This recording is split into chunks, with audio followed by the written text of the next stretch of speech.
नमस्कार, आदाब, सत श्री अकाल। मैं पीयूष पंत और आपका स्वागत है मेरे यूट्यूब चैनल पंत जी कहिन में। आज की बात मैं एक शेर के साथ शुरू कर रहा हूँ। जी हाँ, और ये शेर है, दिल के फफूले जल उठे सीने के दाग से। दिल के फफूले जल उठे सीने के दाग से, इस घर को आग लग गई घर के चिराग से। इस घर को आग लग गई घर के चिराग से। ऐसा ही कुछ हुआ अभी जो पार्लियामेंट का कहें, लोकसभा का अभी जो बजट सत्र हुआ, और उसका पहला जो पार्ट जो हुआ, उसमें कुछ ऐसा ही हुआ कि जो मोदी जी के जो खास मंत्री रहे, जो खास लोग हैं, उन्होंने ही उनकी किरकिरी करा दी। जी हाँ, मैं बात कर रहा हूँ जो पार्लियामेंट्री अफेयर्स मिनिस्टर रिजिजू जी हैं। आप हम सब जानते हैं कि काफ़ी खास हैं वो प्रधानमंत्री नरेंद्र मोदी जी के, और उनको लगातार अच्छे अच्छे मंत्रालय मिलते हैं, और इस बार तो वो पार्लियामेंट्री अफेयर्स मिनिस्टर भी हैं। हालांकि उस तरह का जिस तरह का भूमिका है पार्लियामेंट्री अफेयर्स मिनिस्टर की, उसको कहीं न कहीं जो है जस्टिफाई करने में वो सफल होते हुए नहीं दिखाई देते हैं, क्योंकि जिस तरह से संसद में तमाम जो है कि डिस्ट्रप्शंस पैदा होते हैं, कोऑर्डिनेशन की कमी दिखाई देती है, तो कहीं न कहीं जो है रिजिजू जी उसके लिए ज़िम्मेदार उनको ठहराया जा सकता है। बहरहाल मैं बात कर रहा था कि किस तरह से उन्होंने जो है कि प्रधानमंत्री जी की किरकिरी करा दी। अब हुआ ये कि राहुल गांधी के जो बातें कर रहे थे संसद में और लोकसभा में, और उसको लेके खास, चाहे वो किताब का मामला हो, चाहे वो जो है कि यूएस इंडिया की जो डील हुई, जो इंटरिम रूप से जो डील हुई, उसको लेकर हो, जो बात हो रही थी, उसमें जो गर्मा गर्मी हुई, और जिस तरह से राहुल गांधी को बोलने नहीं दिया गया, वो तमाम चीज़ों को लेके जिस जो एक डिस्ट्रप्शन पैदा हुए, और कहीं न कहीं राहुल गांधी को लेके इरिटेशन पैदा हुआ सत्ता पक्ष में, जो ट्रेजरी बेंचेस हैं, और जल्दबाजी कहें या ओवर लॉयल्टी कहें, रिजिजू जी ने ये कह दिया कि सरकार जो है कि राहुल गांधी के खिलाफ जो है प्रिविलेज मोशन लाएगी। अब वो कह तो गए, लेकिन उन्हें शायद ये पता नहीं था या पता था, लेकिन वो अपनी लॉयल्टी दिखाने के लिए मोदी जी के प्रति जो है कि वो बोल गए कि सरकार जो है प्रिविलेज मोशन लाएगी, जबकि सरकार नहीं लाती है, कोई संसद सदस्य ही जो है वो जो है किसी मंत्री या किसी कोई दूसरा जो सहयोगी जो सांसद है जो लोकसभा का, उसके खिलाफ जो प्रिविलेज मोशन कोई जो है सांसद ही ला सकता है, न कि सरकार ला सकती है। तो और ये बात जब बाद में लगी तो सरकार को तो आनन फानन में जो है कि ये कहना पड़ा कि नहीं, सरकार कोई भी जो है इस तरह का जो है प्रिविलेज मोशन नहीं ला रही है। उसने अपने कदम वापस खींच लिए, लेकिन एक उसकी छिछालेदार तो हुई, और खासकर जो है रिजिजू की एक एक भद सी पिटी वहाँ पे। और तो निश्चित रूप से उन्होंने जो है मोदी जी को कहीं न कहीं, जो मोदी जी जिन्होंने उनको इतनी ज़िम्मेदारी दी है और उनके वो ख़ास माने जाते हैं, उनको लगता है, मुझे लगता है कि उन्होंने जो है कहीं न कहीं मोदी जी का एक जो छवि है, उस पे कहीं न कहीं उन्होंने जो है उसको नुकसान पहुँचाया। इस तरह, क्योंकि यही एक इस तरह का इम्प्रेशन गया कि मोदी जी के जो मंत्री हैं, वो उतने सक्षम नहीं हैं, जितनी की अपेक्षा होनी चाहिए, या जो समझ के मोदी जी ने उन्हें मंत्रिमंडल में शामिल किया है। और ख़ासकर मोदी जी का इससे जो है निश्चित रूप से कहीं न कहीं जो है छवि पे भी बट्टा लगता है। दूसरी बात, अगर आप कहें, दूसरा उदाहरण आपके सामने है, जो लोकसभा के स्पीकर हैं, लोकसभा के स्पीकर साहब हैं जो ओम बिरला साहब। ओम बिरला साहब अब जिस तरह से प्रधानमंत्री मोदी जी के पक्ष में आए और रेस्क्यू के लिए आए,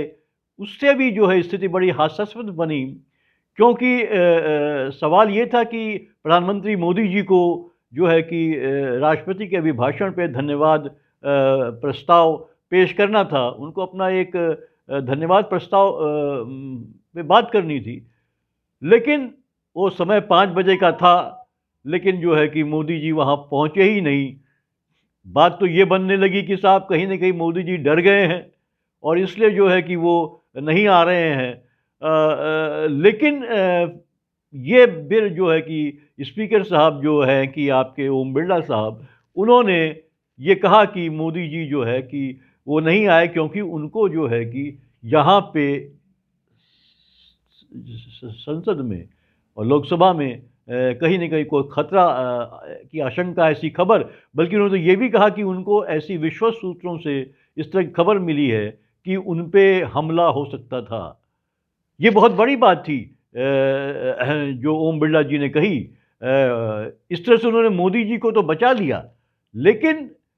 ये बहुत ही विश्वसनीय बात नहीं लग रही थी। बाद में जो है कि बहुत से लोगों को लगा कि ये वो क्या कह रहे हैं? आखिर उस संसद में वो खतरा कैसे हो सकता है और वो भी सांसदों से कैसे हो सकता है?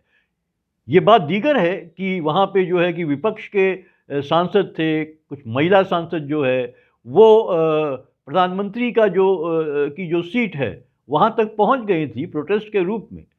और उन्होंने जो है कि वहाँ पे कुछ पेपर भी फाड़े थे और ये सब, लेकिन वेल में पहुँच के पेपर भी फाड़े थे। लेकिन इससे तो ये नहीं होता कि कोई उनको जो है कि शारीरिक रूप से क्षति पहुँचेगी मोदी जी को या प्रधानमंत्री जी को, या उनको जान का खतरा पैदा हो जाएगा। ये तो आप उम्मीद कर भी नहीं सकते और उम्मीद करना भी ठीक नहीं होगा, क्योंकि सभी सांसद हैं और इसलिए वो इस तरह का कोई खतरा नहीं। देखिए लोकतंत्र में ये होता है और संसदीय लोकतंत्र में भी ये होता है, संसद के अंदर भी विरोध प्रदर्शन होता है। अगर सत्ता पक्ष विपक्ष सुनता नहीं है तो वो जो है कि तमाम विरोध के रास्ते अख्तियार करता है, और उनमें से प्रोटेस्ट और आगे बढ़ना और वेल तक जाना, ये एक आप कहें कि एक बराबर होता रहा है। इस तरह की बातें होती रही हैं, तमाम विधानसभाओं में हम देखते हैं, संसद में भी हम देखते हैं। पहले चूँकि इस तरह कम होती थी, क्योंकि पहले जो स्पीकर महोदय होते थे वो एक तरीके से जो हाउस को कोऑर्डिनेटेड रूप में चलाते थे, और वहाँ पे सरकार की तरफ से भी एक समझदारी दिखाई देती थी कि वे विपक्ष की बात को भी सुने, उनको भी बोलने का मौका दें, और स्पीकर जो हुआ करते थे वो जो है विपक्ष को भी बराबर मौका देते थे और हर बात पे जो है वो नियमों का हवाला नहीं देते थे, जो कि हम आजकल देखते हैं कि ओम बिरला साहब जो है हर बात पे जब भी विपक्ष के किसी नेता को बोलने से रोकना होगा या उसके भाषण का कोई अंश कटवाना होगा, तो वो नियमों का जो है हवाला तुरंत दे देते हैं। पहले ऐसा नहीं होता था, इसलिए टकराहट पहले कम हुआ करती थी सत्ता पक्ष में और विपक्ष में, और पार्लियामेंट सुचारू रूप से चलती थी और अच्छे भाषण होते थे, अच्छी बातें सुनने को मिलती थी, सरकार की आलोचना भी होती थी, सरकार भी अपनी सफाई मुस्तैदी से पेश करती थी। लेकिन आजकल ऐसा होता हुआ नहीं दिख रहा है। तो ओम बिरला साहब का ये कहना कि उनको खतरा था,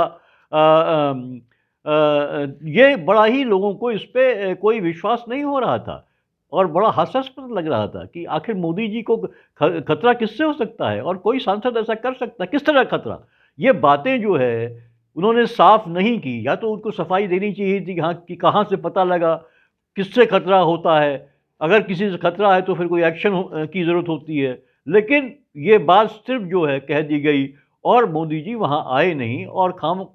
अपोजिशन के जो सदस्य हैं उन पे ये जो इल्ज़ाम एक तरीके से लगा दिया गया कि उनसे जो है कि खासकर कांग्रेस के महिला सांसदों से जो है एक खतरा था मोदी जी को।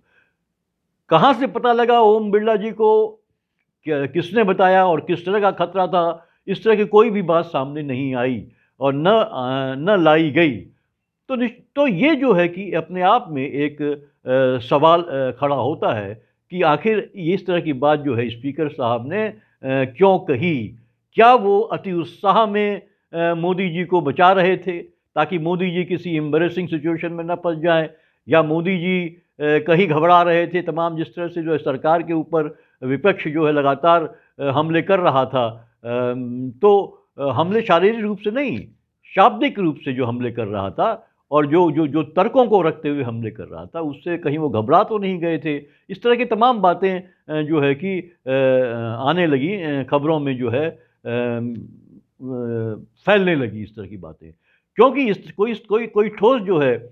बात कही नहीं गई कि इस तरह खतरा जो आशंका थी अगर ओम बिरला जी को, तो उसके पीछे के क्या कारण थे, कौन कौन से लोग थे, कहाँ से खतरा था, किस पार्टी के मेंबर से किस तरह का खतरा था, और कोई एक्शन अगर था तो कोई एक्शन क्यों नहीं लिया जा रहा है। तो ये तमाम चीज़ें थी। इसलिए मुझे लगता है कहीं न कहीं या तो अति उत्साह में ओम बिरला जी ने मोदी जी को बचाने के लिए इस तरह की बात कह दी, या फिर कहीं न कहीं जो है ओम बिरला जी को ही इस तरह का इशारा किया गया था एक कि उस सिचुएशन से किसी तरह बाहर निकलने के लिए, कुछ करने के लिए। बहरहाल जो भी हो, लेकिन निश्चित रूप से इन दोनों ही घटनाओं ने मोदी जी की एक जो छवि लगा, जो एक मजबूत नेता की, एक मजबूत प्रधानमंत्री की, और वो खुद भी कहते रहे हैं कि उनका सीना 56 इंच चौड़ा है, कहीं न कहीं उस पे एक डेंट जो है पैदा किया है। उसमें कोई कहीं न कहीं उसमें जो है वो कमज़ोर होते हुए दिखाई दिए हैं। वो जो है कि संसद में जो है सांसदों का, विपक्षी सांसदों का सामना करने से कतराते हुए दिखाई देते हैं। इस तरह की एक इम्प्रेशन, इस तरह का एक इम्प्रेशन जो है वो इससे कम्युनिकेट होता हुआ दिखाई दिया। और इसी तरह की बातें आप देखिए लगातार जो है कि मोदी जी की जो लोकप्रियता है उसमें कमी इस तरह की दिखाई देती है कि अगर वो जो है कहीं न कहीं जो है इस तरह के लोगों को आगे बढ़ाएँगे और वो इस तरह की बात करेंगे अति उत्साह में या अपने को लॉयल दिखाने के चक्कर में, तो मोदी जी को भी सोचना होगा क्या ये लॉयल्टी जो है कि इतनी ज़्यादा हो जाए कि वो एक अंधभक्ति में परिवर्तित हो जाए और उसका नुकसान खुद मोदी जी को भुगतना पड़े। ऐसे लॉयलिस्ट को पालना क्या अच्छी बात होगी मोदी जी के लिए, उनके आगे के जो है भविष्य के लिए, राजनीतिक भविष्य के लिए? वो एक प्रधानमंत्री के रूप में जो उन्होंने अपने को एस्टेब्लिश किया था, वो बनाए रखने के लिए क्या उनके लिए ये नहीं कि वो सोचें कि क्या इस तरह के लोगों को, अब देखिए निशिकांत दुबे भी अपने आप में एक केस है, और वो जिस तरह से जो है कि और जिस तरह से उन्होंने जो है अपने भाषण में जो है पूरे गांधी परिवार को और नेहरू से लेके इंदिरा गांधी से लेके जिस तरह की भाषा का इस्तेमाल किया, और बाद में राहुल गांधी के खिलाफ जो है उन्होंने एक मोशन लाने की जो बात कही, और सब्सटेंशियल जो मोशन की बात कही उन्होंने, तो वो, लेकिन जिस तरह से उन्होंने राहुल गांधी को एड्रेस किया, राहुल गांधी का नाम लिया, उनके उनके उनके लिए बात कही, वो कहीं से भी जो है संसदीय नहीं थी वो, और बहुत ही जो है घटिया स्तर की थी। उसका विरोध होना चाहिए था और उन पे कोई ना कोई एक्शन होना चाहिए था, कोई ना कोई एक्शन उन पे होना चाहिए था। लेकिन ऐसा होता हुआ दिखाई नहीं दिया, यहाँ तक कि प्रधानमंत्री मोदी जी ने भी, क्योंकि ये जिम्मेदारी सरकार की बनती है, और सरकार चूँकि सत्ता में है, चूँकि भारतीय जनता पार्टी सत्ता में है, तो वो एक जो एक गरिमा है, संसद की जो गरिमा है, उसको स्थापित करने की जिम्मेदारी विपक्ष की है अगर, तो उससे कहीं ज़्यादा जो है सत्ता पक्ष की है। और प्रधानमंत्री मोदी जी की, जो कि प्रधानमंत्री मोदी जी की बात हर कोई सुनता है, मानता है, ऐसा कहा जाता है, तो निश्चित रूप से प्रधानमंत्री को इसमें हस्तक्षेप करना चाहिए था और अपने सांसद को जो है कि जो है डांट पिलानी चाहिए थी, उनको कहना चाहिए था कि अपना आचरण सुधारे, इस कम से कम ऐसी भाषा का इस्तेमाल न करे, और जो जो सांसद हैं, जो सदस्य हैं संसद के, उनके प्रति जो है एक सम्मान पूर्वक जो है कोई बात कही जाए उनको।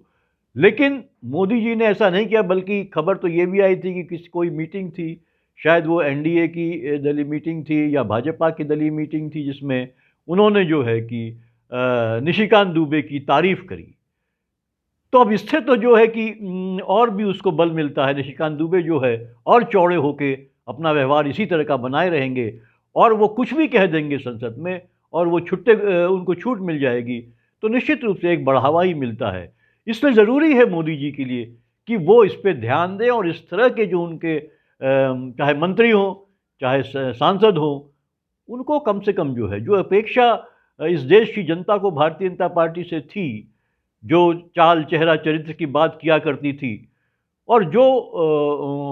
प्रधानमंत्री पूर्व प्रधानमंत्री अटल बिहारी वाजपेयी के नेतृत्व में जो एनडीए थी और भारतीय जनता पार्टी थी, उसमें जिस तरह की बहसें हुआ करती थी, उसमें जिस तरह की भाषा का इस्तेमाल होता था, एक मर्यादित भाषा का इस्तेमाल होता था और एक दूसरे के प्रति सम्मान का व्यवहार होता था, वो देखते हुए लगातार लोगों को लगता है कि जो है वो भारतीय जनता पार्टी का भी जो कम से कम जो है उसकी गुणवत्ता, उसका उसमें एक बहुत बड़ी गिरावट आई है। और अगर देखें तो मोदी जी को भी ये समझना पड़ेगा कि इससे नुकसान उन्हीं का हो रहा है। अगर उनके मंत्री या उनके सांसद इस तरह का व्यवहार करते हैं,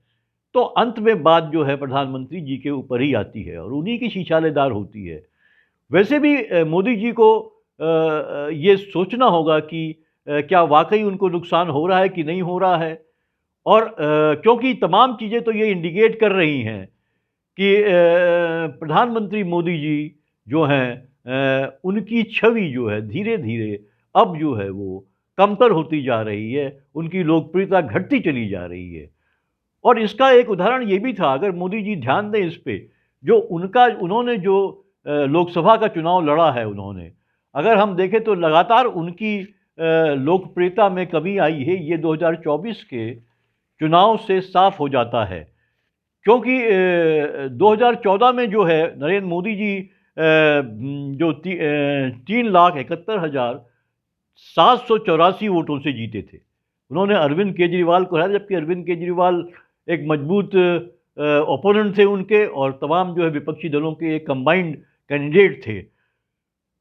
उनको हराया था। और इस तो और वही 2019 में मोदी जी ने जो है उनका ये जो जीत का अंतर जो है कहीं ज़्यादा बढ़ गया था। उन्होंने 4 लाख नवासी नहीं 79 4,79,505 वोटों से के अंतर से जीत हासिल की थी। लेकिन आप 2024 का आंकड़े देखिए, 2024 के लोकसभा चुनाव में नरेंद्र मोदी जी की जीत का मार्जिन बहुत घट गया, बहुत घट गया। घट कर वो है 1,52,513 वोट पे पहुंच गया। तो देखिए कितना बड़ा, मतलब लगभग जो है 1.5 लाख वोटों से उनकी जीत हुई। और वो भी शुरू के दौर में तो वो लगातार जो कांग्रेस के कैंडिडेट अजय राय थे उनसे पीछे चल रहे थे और किसी तरह से जो है वो इस तरह से जो है वो 1.5 लाख मतों से जीते हैं बनारस से।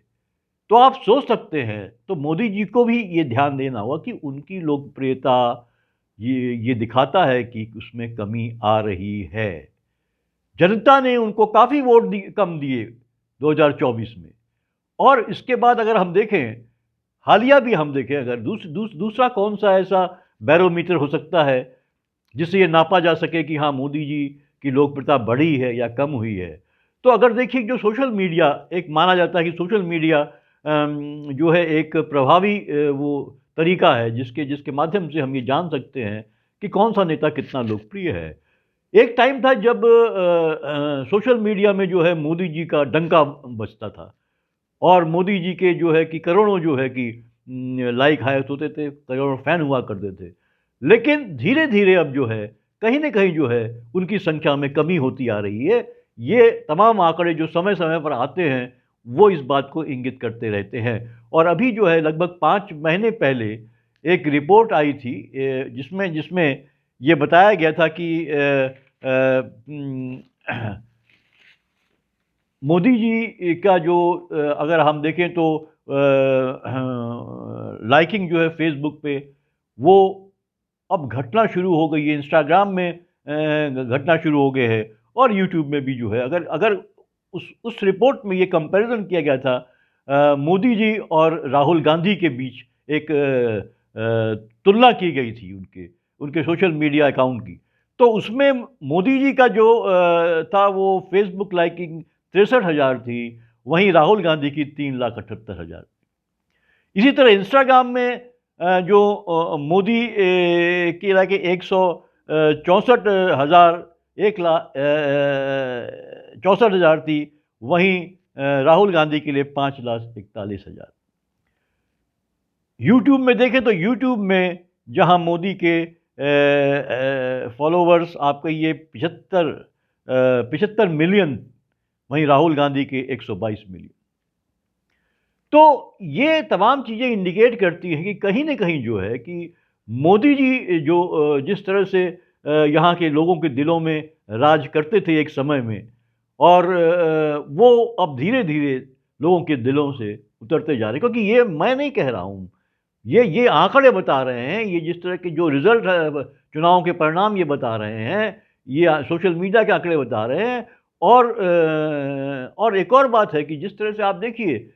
कि ये कि व्यूज़ में लगातार उनके पॉपुलैरिटी में कमी होती जा रही है डिफरेंट सोशल मीडिया अकाउंट में। इसका एक उदाहरण ये भी